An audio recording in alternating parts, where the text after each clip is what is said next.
আর্জেন্টিনার ফুটবল মানেই আবেগ। এই দেশে ফুটবল চলে রক্তে, শিরায় শিরায়।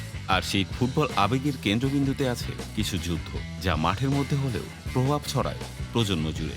তেমনই এক দ্বৈরথ রজারিও সেন্ট্রাল বনাম নিউয়েলস ওল্ড বয়েজ। একই শহরের দুটি ক্লাব, এক দল ভালোবাসে সোনালি নীল, আরেক দল লাল কালো।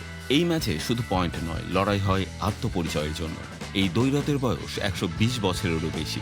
বলা হয়ে থাকে এটাই আর্জেন্টিনার সবচেয়ে পুরনো ক্লাব ডার্বি।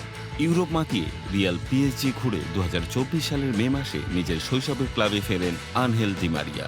মেসির পর তিনি আর্জেন্টিনার সবচেয়ে বড় আন্তর্জাতিক সফলতা পাওয়ার ফুটবলারদের একজন, যিনি একে একে জিতেছেন কোপা আমেরিকা, ফিনালিসিমা আর বিশ্বকাপ। কিন্তু সবকিছু শেষে সাড়া দিয়েছেন রজারিও সেন্ট্রালের ডাকে। মাঠে ফিরে ডার্বির দিন, নিউয়েলস ওল্ড বয়েজের বিপক্ষে ম্যাচের ভাগ্য গড়ে দিলেন এক জাদুকরী ফ্রি কিকে। বল চালে, গ্যালারি কাঁপছে, আর রজারিও আবারও নতুন করে প্রেমে পড়েছে তার প্রিয় পুত্রে।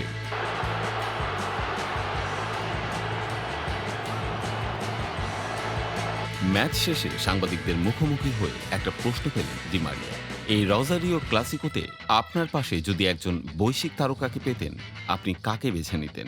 বেশিরভাগের ধারণা ছিল উত্তরটা হবে মেসি। কারণ কি নেই তার? জাতীয় দলের দীর্ঘদিনের সতীর্থ, বহু স্মৃতি, বিশ্বকাপ ট্রফি সবকিছুতেই একসঙ্গে ছিলেন। আবার মেসিও রজারিওর সন্তান, নিউয়েলসের সাবেক খেলোয়াড়। কিন্তু ডি মারিয়া বললেন ভিন্ন কিছু।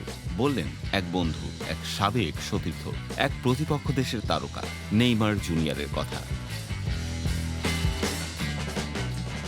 আবেগ ছুঁয়ে যাওয়া গলায় ডি মারিয়া বললেন, নেইমারের সঙ্গে আমার ঘনিষ্ঠতা, আমি তাকে খুব ভালোবাসি। আমাদের সম্পর্ক চমৎকার, এখনো নিয়মিত কথা হয়। আমি জানি সে আর্জেন্টিনা ফুটবলকে কতটা পছন্দ করে। এমনকি আমি নিশ্চিত সে সেন্ট্রাল নিউয়েলসের ম্যাচে উপস্থিত থাকতে চাইত। ২০১৭ থেকে ২২ পর্যন্ত ডি মারিয়া ও নেইমার ছিলেন পিএসজির সতীর্থ। ৫ বছর একসঙ্গে লড়েছেন লিগ, চ্যাম্পিয়ন্স লিগ, ঘরোয়া কাপ সবকিছুতেই। এই সময়কালে একসঙ্গে খেলেছেন ১১৬টি ম্যাচ, যার মধ্যে জিতেছেন ৭৮টি, ড্র করেছেন ১৭টি, হেরেছেন ২১টি ম্যাচ। দুজনের সমন্বয়ে পিএসজি জিতেছে ১১টি ঘরোয়া শিরোপা। এই পথে ডি মারিয়া করেছেন ২৪টি গোল এবং করিয়েছেন ৩৬টি। নেইমারও করেছেন ৭৮টি গোল এবং করিয়েছেন ৩৬টি। এই পরিসংখ্যান শুধু সংখ্যা নয়, মাঠে দুজনের বোঝাপড়ারও প্রতিফলন। ডি মারিয়া আরও বলেন, সে যদি আমার সঙ্গে খেলতো খুব ভালো হতো। ভবিষ্যতে যদি সুযোগ পাই, আমি নিজে তাকে রজারিওতে আসার জন্য বলবো। এটা হবে দারুণ কিছু। এই সাধারণ মন্তব্যের ভেতরে লুকিয়ে থাকে এক স্বপ্ন, যেখানে প্যারিসের স্মৃতি আবার জেগে উঠবে রজারিওর মাঠে। পিএসজির পর নেইমার গিয়েছিলেন সৌদি আরবে। তারপর ২০২৫ সালে শুরুতে ফিরে যান নিজের শৈশবের ক্লাব সান্তোসে। চোটের কারণে জাতীয় দলে ঠাঁই হয়নি, তবে মাঠে ফিরে ছন্দে। এই মৌসুমে ১৯ ম্যাচে ৬ গোল, মাঠে টানা ৯০ মিনিট থাকা সান্তোসের ভরসা হয়ে উঠেছেন তিনি। তাকে দেখে মনে হয় নেইমারের গল্প এখনো শেষ হয়নি। এটা হয়তো এখনই সম্ভব নয়, তবে ফুটবলে অসম্ভব বলে কিছু নেই। মেসি যখন ইন্টার মায়ামিতে খেলতে পারে, রোনালদো সৌদি আরবে খেলতে পারে, তাহলে নেইমার কেন পারবে না রজারিওতে নামতে?